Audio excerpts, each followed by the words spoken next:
छत्तीसगढ़ में ST SC वर्ग के लोगों के सामाजिक और शैक्षणिक स्थिति का अध्ययन करने के लिए आज से केंद्रीय संसदीय समिति 2 दिवसीय दौरे पर आ रहे हैं। डॉक्टर प्रीति कीर्ति प्रेम जी भाई सोलंकी की अध्यक्षता में 31 सदस्यीय संसदीय दल की छत्तीसगढ़ के मुख्य सचिव और वरिष्ठ अधिकारियों के साथ बैठक होगी। इसके अलावा संसदीय दल विभिन्न संस्थानों के साथ बैठक कर अनुसूचित जाति और जनजाति के प्रतिनिधित्व के संबंध में चर्चा करेगा। संसदीय दल आज दोपहर 1 बजे रायपुर पहुंचेगा और रायपुर के प्रवास आवासीय विद्यालयों में उनके शैक्षणिक स्थिति और अन्य कल्याणकारी योजनाओं को देखने के लिए जाएंगे। कल यानी सोमवार को सुबह 9:30 बजे एम्स रायपुर के प्रबंधन के साथ चर्चा होगी। इसके बाद सीआरपीएफ के महानिदेशक के साथ चर्चा होगी।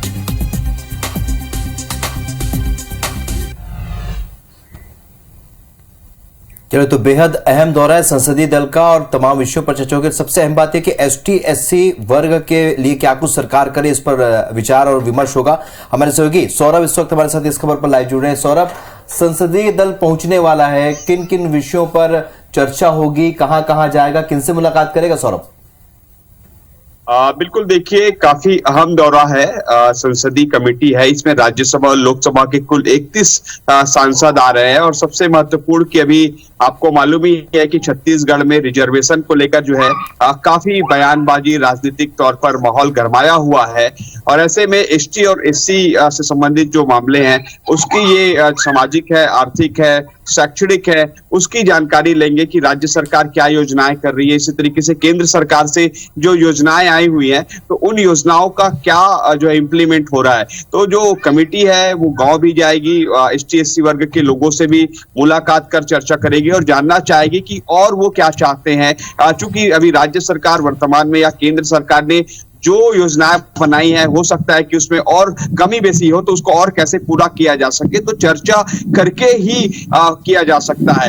और सबसे महत्वपूर्ण यहाँ पर ये जो कमेटी का दौरा हो रहा है, राहुल, समझना होगा छत्तीसगढ़ में 76% आरक्षण है और एसटी और एससी आरक्षण को लेकर ही सबसे ज्यादा मुद्दा गरमाया हुआ है। तो ऐसे में कमेटी के सामने एक चुनौती भी होगी कि इस तरीके के राज्य है जहां पर इस तरीके की चुनौती आ रही है, तो उन चुनौतियों को कैसे लोकसभा और राज्यसभा में रखा जा सके ताकि जो आरक्षण का फायदा है, जो आरक्षण को लेकर संविधान में व्यवस्थाएं दी गई है, उसका फायदा कैसे जो है दिया जा सके। और निश्चित रूप से ये 31 सदस्यीय प्रतिनिधिमंडल आ रहे हैं और इसमें लोकसभा राज्यसभा के सांसद हैं और कहीं ना कहीं राज्य सरकार की जो योजनाएं हैं, जो राज्य सरकार दावा करती है, कांग्रेस के नेता दावा करते हैं कि हम सबसे बेहतर काम कर रहे हैं राज्य के एसटी और एससी के लिए। अब देखना होगा ये सदस्य प्रतिनिधिमंडल आ रहे हैं, उनका क्या रुख रहेगा। बिल्कुल ठीक कहा तुमने सौरभ, क्योंकि एसटी और एससी को लेकर, आरक्षण को लेकर जो गतिरोध बना हुआ है उस बीच अगर ये संसदीय दल क्या कुछ चर्चा होती है देखना होगा। नजर बनाए रखिएगा सौरभ। इस जानकारी के लिए बहुत शुक्रिया आपका।